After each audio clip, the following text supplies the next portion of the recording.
Andrew Garfield literally nailed it, his character in every Amazing Spider-Man movies. But when I saw him in Spider-Man No Way Home, I was just literally flattered when I saw him when he was coming out from the portal. But after knowing that how his Amazing Spider-Man movie is gone, people were started like Spider-Man 3. They want Amazing Spider-Man 3 and I want it too. So I just want to give a tribute, or what I mean about saying tribute is that I literally admire this person like Andrew Garfield and his movies, like literally first of all Amazing Spider-Man and different type of movies he make. So I just wanted to make a sketch of him. But problem with the main sketch or so many portraits of Andrew Garfield and this particular portrait that I'm using is that this portrait is literally one-sided white, complete white. So you cannot see so many shadows and highlights on a left side. As I always say that before starting your portraits, just see where the light source is. So of course the light source is on left side, but complete white look. The reference picture or the portrait that I'm using is having a complete white look on the left side face of Andrew Garfield. So what can we do for making this particular portrait? So we are going to see how I make the particular white portions, how I make shadows on a complete white portions where we only see a complete brightened or white face. So before starting this portrait, we are going to decide what type of things we are going to use or which techniques we are going to use. So first of all, hatching technique for every portrait, or the shading portrait first of all.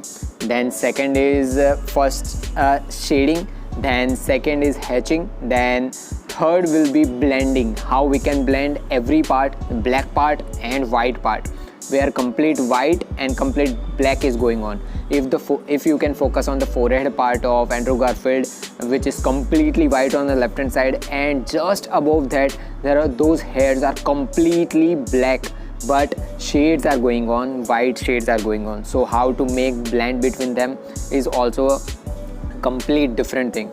So for making those things, we are going to use first of all a grid method. And if you don't know how to use a grid method, just comment down below. I will make a tutorial for you all, so you also know how to use a grid method. Grid method is particularly a simplest and the easiest method if you can make a portrait into smaller ones and bigger ones also. So after deciding the grid, the dimensions of grid are 13 horizontal and 17 vertical. 13 boxes horizontal and 17 boxes vertical. One box is equal to 1.5 centimeter in total. So these are the dimensions. Now for the hairs of Andrew Garfield, as I always say that if the hairs of any person are a little bit more blackish, or you can say that more darker, always use charcoal pencils, because charcoal pencils will give you a complete contrast look with the face. If you will use a graphite for hairs, you can make darker hairs also using 10B or 12B pencils.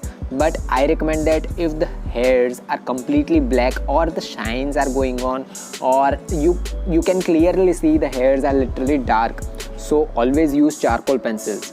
Now, as I always say that, see the directions of hairs. What I mean about directions is that the hairs above forehead, just above the forehead, the hairs are literally waving, or what I mean about saying is that so many details starting from forehead ending towards upside of the hairs are literally directions, little bit tilted but not completely straight.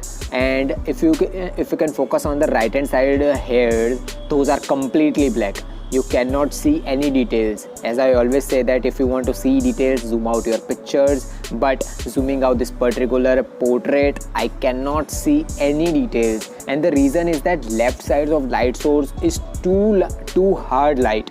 Or what I mean about saying hard light is that if you can focus on the left hand side face of Andrew Garfield, you can see a complete white look. And the reason is that the light source is directly on the face, and it is making too many shadows on the right hand side face. So that right hand side hairs are completely black. You cannot see any details. And if you want to see how I have made this complete hairs and complete distance and every details, how I use mono eraser and everything. If you want to see in real time how I apply pressure and how I use eraser, everything, you can check out my second channel too, which is Shwet Sketches 2.0. Link will be in the description box. You can check out there also. And if you are not comfortable in English language, I have another channel which is Shwet Sketches Hindi. You can check out in that language too.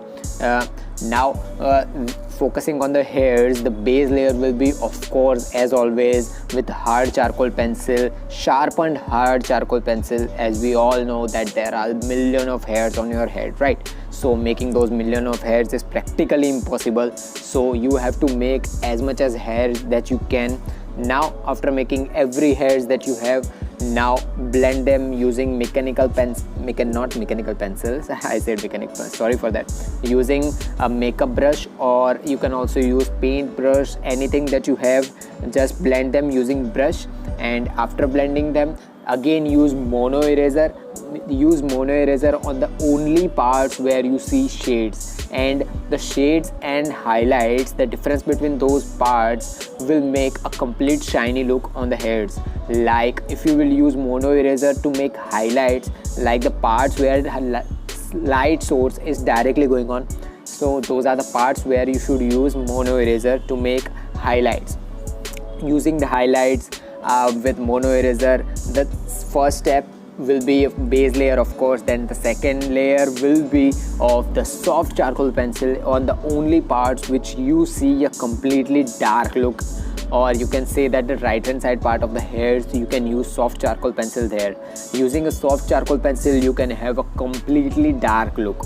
And if you want a completely dark look, just sharpen your soft charcoal pencils. If you will not sharpen your charcoal pencils, it will give you a completely different look, or it will not look like a hairs. You want, if you can focus on your own hairs, so the hairs are too small or tiny, or you can say that micro. So making those micro hairs is practically impossible, so you have to sharpen your pencils after every few strokes. So the technique of sharpening your charcoal pencil is totally different. If you want to know how to sharpen your charcoal pencils, just comment down below. I will make another tutorial for you all, so that you also know how I sharpen my charcoal pencils. You should not use your graphite pencil sharpeners for sharpening your charcoal pencils, because your sharpeners, the graphite sharpeners, are not made for sharpening your charcoal pencils. So I will recommend that just you can also search on YouTube or anything how to sharpen charcoal pencils, or if you want to know from me, just comment down below. I will see you on the part 2 of this tutorial.